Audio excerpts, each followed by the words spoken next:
lagi dengan media DPR.com nih Bang. Bang, wah nggak main-main nih Bang janjinya Prabowo nih Bang.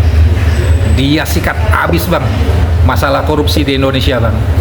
Mulai ketar-ketir nih Bang, mulai dari kepala desa sampai kementerian nih Bang. Nah yang baru-baru ini yang lagi hangat di Komdiji Bang, dulunya Kominfo Bang. Nah gimana nih tanggapan Abang nih? Ya, kalau kita lihat Pak Prabowo ini orang yang tegas ya, dan tidak umbar janji. Artinya dia tidak mau di dalam kabinetnya, di dalam pemerintahannya nanti itu ada menteri yang macam-macam ya. Artinya siapapun ya pelanggar hukum pasti beliau akan tindak ya. Jadi termasuk yang beliau sampaikan tempo hari bahwa judi online harus bersih, harus diberantas. Nah, saya pikir Pak Prabowo ini serius ya, karena dari statementnya itu pemberantasan narkoba, pemberantasan korupsi, dan pembenahan ekonomi Indonesia. Saya pikir itu yang paling pokok yang didambakan oleh masyarakat. Nah, kembali lagi tadi masalah judi online. Itu udah lihat kok, semua udah bertindak, kepolisian, pihak TNI, bahkan pihak TNI udah membentuk satgas, ya, jadi nggak main-main. Nah, jadi kalaupun nanti itu ada yang macam-macam di tengah jalan, pasti disikat sama Pak Prabowo. Kita tahu Pak Prabowo orangnya berani dan komit di dalam kepemimpinannya, jangan ada yang coba-coba untuk mengganggu dan menghalangi roda pemerintahan. Iya Bang, kan disupport juga nih sama Wapres Gibran nih Bang. Mas Gibran itu membuka open gitu. Siapapun yang punya masalah yang belum terselesaikan bisa datang Bang ke kantor Wapres Bang untuk mengadukan permasalahannya Bang. Terus yang kedua Bang, itu admin Gerindra Bang. Admin Gerindra juga buka Bang. Jadi pengaduan-pengaduan dari masyarakat tuh langsung ditindaklanjutin Bang, karena dia CC ke Pak Prabowo langsung nih Bang. Gimana menurut Abang? Ya, saya pikir itu satu hal terobosan ya, yang positif ya. Artinya Pak Prabowo sebagai presiden itu mengurusi apa, dan Pak Wapres, Pak Gibran itu dikasih tugas apa. Nah, dengan dia membuka hotline, dengan dia membuka istana wakil presiden untuk didatangi oleh mereka yang merasa dizolimi atau mereka merasa dipecundangi oleh aparat, ya silakan dia buka pintu. Nah, mudah-mudahan ini untuk bersih-bersih ke depannya terus berjalan, tidak hangat-hangat tai ayam ya. Jadi program untuk 100 hari ke depannya Pak Prabowo ini salah satunya itulah pemberantasan judi online, pemberantasan narkoba, dan mengejar para koruptor. Iya Bang, jadi semenjak dibukanya lapor Mas Wapres, juga admin Gerindra maupun Prabowo Bang, tiba-tiba nih Bang, itu banyak kepala desa membuat jalan-jalan baru nih Bang. Jalan-jalan di desa jadi bagus nih Bang. Menurut Abang gimana nih Bang? Ya, jadi saya pikir semua rakyat sangat bangga ya, sangat setuju ya. Di awal ini memang sudah ada gebrakan-gebrakan yang memang benar-benar signifikan ya. Lapor Mas Wapres itu satu terobosan baru ya. Artinya siapapun ya, mulai dari aparat desa sampai aparat ke atas itu dalam pengawasan, dan masyarakat dipersilakan untuk mengadu, melaporkan kalau ada hal-hal yang mencurigakan yang berindikasi korupsi ya. Nah, jadi dibuka kesempatan seluas-luasnya kepada masyarakat untuk bisa masyarakat memberi masukan kepada pemerintah, dalam hal ini kepada presiden dan wakil presiden, sehingga presiden dan wakil presiden bisa bekerja ya, bisa menindak berdasarkan informasi itu. Nah, saya pikir satu hal yang kita puji dan kita banggakan ya, langkah awal udah seperti itu. Mudah-mudahan langkah ini terus berlangsung, tidak hangat-hangat tai ayam ya. Dan kalaupun ada admin Gerindra yang memonitor, saya pikir itu juga salah satu partai yang membuka diri untuk bisa membantu pemerintahan yang sedang berjalan ini, ya. Jadi tidak menutup pintu. Partai itu jadi jangan hanya kejar bancaan, ya. Jadi benar-benar ikut membantu pemerintahan membenahi pemerintahan. Nah, inilah yang dimotori oleh Gerindra. Partai Gerindra is the best, ya. Nah, mudah-mudahan menyusul partai-partai lain juga pada bersih-bersih diri, ya, bersih partai namanya. Artinya semua kaki tangan yang kemarin pada Pat Gulipat, saya pikir sekarang udah lebih hati-hati, was-was, karena nggak main-main, Prabowo akan menindak secara tegas. Bang, apakah lapor Mas Wapres, admin Gerindra itu tidak tumpang tindih Bang dengan aparat-aparat penegak hukum yang lain Bang, termasuk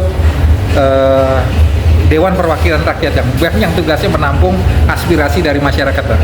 Saya pikir Wapres salah satu tugasnya memang pembenahan ke dalam. Saya pikir itu menggunakan APBN.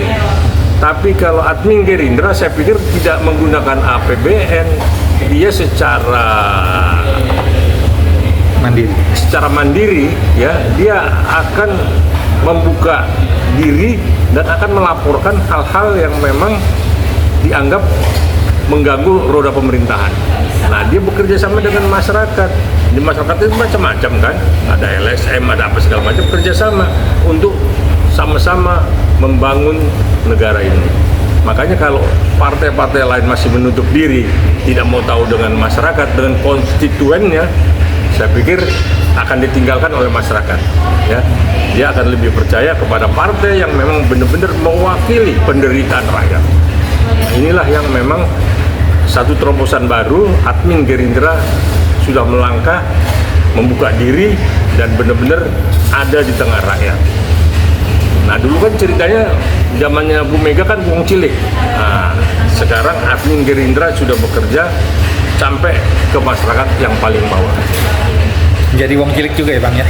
Kita bukan menjadi wong cilik, kita benar-benar membantu pemerintahan supaya pemerintahan ini bersih dari gerogotan para koruptor. Koruptor ini kan ada di mana-mana nih, dari tingkat paling bawah sampai tingkat paling atas. Itu pasti dihajar. Bang, berbenturan nggak Bang dengan aparatur negara nih Bang?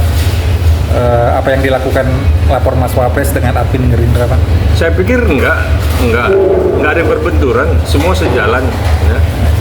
Bahkan mungkin akan lebih cepat lapor Mas Wapres ketimbang bikin dumas pengaduan masyarakat ke kepolisian, ke legislatif. Itu kan makan waktu berbulan-bulan. Kalau ini kan dalam 2 kali 24 jam pasti dijawab oleh lapor Mas Wapres. Timnya hebat, ya, beliau udah menyusun timnya untuk bisa mengakomodasi semua keluhan masyarakat dan menyelesaikannya. Jadi tidak hanya menampung, ya, Mas Wapres ini tidak hanya menampung laporan, tetapi menindaklanjuti laporan Mas Wapres. Bang, ini kan yang lagi dikejar nih para koruptor nih Bang. Di awal-awal koruptor nih Bang. Gimana dengan narkoba nih Bang? Ya, koruptor ini sejalan dengan narkoba, ya, sama-sama merusak bangsa, ya, merusak negara, merongrong negara, ya. Koruptor menghabiskan uang APBN, ya, sedangkan narkoba merusak bangsa, merusak generasi ke depan dengan meracuni narkoba kepada anak-anak bangsa. Inilah yang uangnya tidak main-main, ya. Saya lihat memang karena kan kemarin-kemarin ini kan tangkap 10 ton, lepas barangnya, kita nggak tahu barang buktinya ada di mana, ya. Bagaimana pemakai, bagaimana pengedar, bagaimana bandar. Ini kan bandar yang kecil-kecil yang ditangkapin, bandar besarnya kemana? Nah, inilah yang memang Pak Presiden ini antusias memberantas narkoba juga. Bahkan di TNI dan kepolisian juga, kalau nggak salah dengar, sudah dibentuk satgas untuk yang seperti itu. Nah, jadi benar-benar pemerintahan kita ini mau pemerintahan yang bersih, pemerintahan yang tidak dikotori oleh para koruptor, oleh bandar-bandar judi, ya, bandar-bandar narkoba. Nah inilah perlunya memang partai membuka diri untuk bisa membenah juga. Tapi sudah dimotori oleh Partai Gerindra. Bang, itu kan narkoba, gosip-gosipnya kan dikendalikan dari dalam lapas nih bang. Gimana bang, orang di penjara kan nggak boleh punya handphone, tidak boleh bertemu jadi dengan gini, orang, ya? kemarin saya ikuti beritanya itu sudah turun BNN, ya, pihak kepolisian sudah turun ke lapas untuk membersihkan HP karena semua dikendalikan dari lapas. Bahkan kalau nggak salah ada beberapa kalapas itu copot ya, apalagi kemarin itu ada yang kabur dari lapas itu ada berapa orang yang orang narkoba ya. Nah itulah yang memang Perlu diusut ya bang. pemerintah harus mengusut tuntas. Nah, menteri yang dulu saya nggak tahu lah ya, di dalam itu kan banjir HP kan, dan semua bisa dikendalikan dari dalam. Nah saya dengar juga napi yang pemakai tidak boleh dicampur dengan pengedar dan tidak boleh dicampur dengan bandar ya. Tapi bandar sedikit lah kalau kita bilangkan dengan pengedar dan pemakai. Ini yang di dalam ini kan memang hampir 60% itu pemakai. Nah, 40% itu bandar. Nah, saya nggak tahu itu, maaf, 60% pemakai, 40% itu pengedar, bandarnya itu tak ada berapa persen itu. Nah, ini yang memang kita lihat kok narkoba ini tidak habis-habisnya. Tangkap satu, dapat dua. Tangkap satu, dapat tiga. Itu aja. Nah, jadi kayak lingkaran setan. Nah, saya nggak lihat lagi ada rehabilitasi. Ini pun juga nggak ada guna rehabilitasi. Karena yang direhabilitasi itu bisa 2-3 kali direhabilitasi, habis keluar pakai lagi. Nah, sekarang bagaimana mengobati mereka yang sudah jadi narkobais. Nah, ini yang kita mesti tim dokter itu mesti dibentuk juga mengembalikan. Tetapi dengan catatan juga itu tadi benar-benar bandar dihabisi ya. Kalau bandar habis, pengedar tidak ada kerjanya. Nah, akan berangsur-angsur normal. Nah, apalagi pemakainya pasti tidak ada pemakai dan berkurang. Nah, ini kan banyak masuk dari selundupan dari luar. Kita nggak tahu siapa yang nyelundupin ini. 100 ton, 200 ton. Nah, tetapi kita nggak lihat yang dihukum mati siapa. Bandar itu kan harus dihukum mati. Nah, inilah juga yang harus dibikin efek jera. Ya, pemakai, pengedar, bandar harus dibikin jera seperti apa hukumannya. Termasuk juga para koruptor. Itu juga kalau dihukum 3-4 tahun, mereka sih ketawa-ketawa itu, tidak ada jeranya. Jadi tetap aja dia melakukan pencurian uang negara. Nah, inilah pemerintahan sekarang ini, itulah tujuannya untuk bersih-bersih. Ya.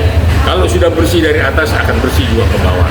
Itu kita harapkan, kita doakan ya kepemimpinan Pak Prabowo dengan Mas Gibran, ya, dengan lapor Mas Wapres, ini berjalan baik dan rakyat mensupport.